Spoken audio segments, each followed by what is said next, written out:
Welcome to my channel. ആദ്യമായിട്ടാണ് എൻ്റെ channel കാണുന്നതെങ്കിൽ നിങ്ങൾ ലൈക്ക് ചെയ്ത് സബ്സ്ക്രൈബ് ചെയ്യുക. തീർച്ചയായിട്ടും പുതിയ വീഡിയോസ് അപ്ലോഡ് ചെയ്യുമ്പോൾ നിങ്ങൾക്ക് അതിൻ്റെ നോട്ടിഫിക്കേഷൻ ലഭിക്കുന്നതായിരിക്കും. ഇന്ന് നിങ്ങളെ പരിചയപ്പെടുന്ന വാഴപ്പിണ്ടി കൊണ്ട് എങ്ങനെ സ്വാദിഷ്ടമായിട്ടുള്ള എഗ് ഓംലെറ്റ് ഉണ്ടാക്കാം എന്നുള്ളതാണ്.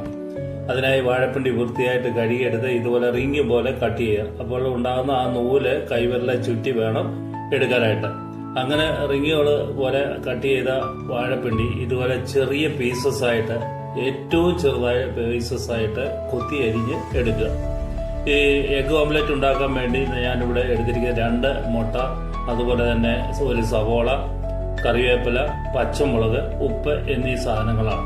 അപ്പോൾ ആദ്യമായിട്ട് നമ്മൾ ഈ അരിഞ്ഞു വെച്ച വാഴപ്പിണ്ടിയിൽ ബനാന സ്റ്റെമ്മിന് ചെറിയ പീസസ് ആയിട്ട് അരിഞ്ഞത് കൂട്ടാം നമ്മൾ ബൗളിലേക്ക് ഇട്ടു. അതിനുശേഷം സവോള ചെറുതായിട്ട് അരിഞ്ഞത് ഇതുപോലെ ചെറിയ പീസസ് ആയിട്ട്, ഏറ്റവും നേർത്തായിട്ട് അരിയാമെങ്കിൽ അതായിരിക്കും അതിന് ടേസ്റ്റ് കിട്ടാനായിട്ട് നല്ലത്. അതിനുശേഷം പച്ചമുളക് ഇടുക, കറിവേപ്പിലയും ഇതെല്ലാം കൂടി ഇട്ടതിന് ശേഷം ആവശ്യത്തിനുള്ള പാകത്തിലുള്ള ഉപ്പും ചേർത്ത് നല്ലവണ്ണം ഒന്ന് ഇളക്കുക. അതിനുശേഷം നമ്മൾ 2 മുട്ട ആണ് ഈ എഗ് ഓംലെറ്റിന് വേണ്ടി നമ്മൾ എടുത്തിരിക്കുന്നത്. അത് പൊട്ടിച്ച് ഈ കൂട്ടത്തിലേക്ക് നമ്മൾ ഒഴിച്ചു കൊടുക്കുകയാണ്. അപ്പോൾ 2 മുട്ട പൊട്ടിച്ച് നമ്മൾ ഈ അരിഞ്ഞു വെച്ച കൂട്ടിൻ്റെ അകത്തേക്ക് ഇട്ടിരിക്കുന്നു. ഇത് നല്ലവണ്ണം നമ്മൾ ഇളക്കണം.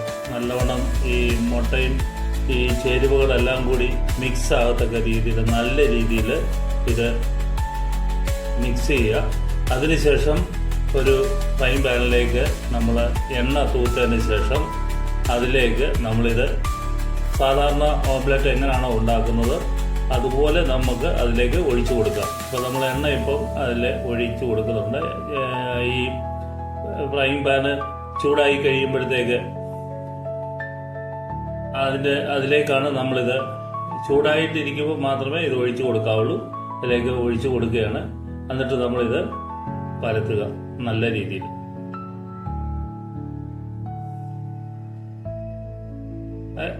അതിനുശേഷം ചെറിയൊരു ചട്ടുകം കൊണ്ട് ഈ ഓംലെറ്റ് മറിച്ച് ഇടുക.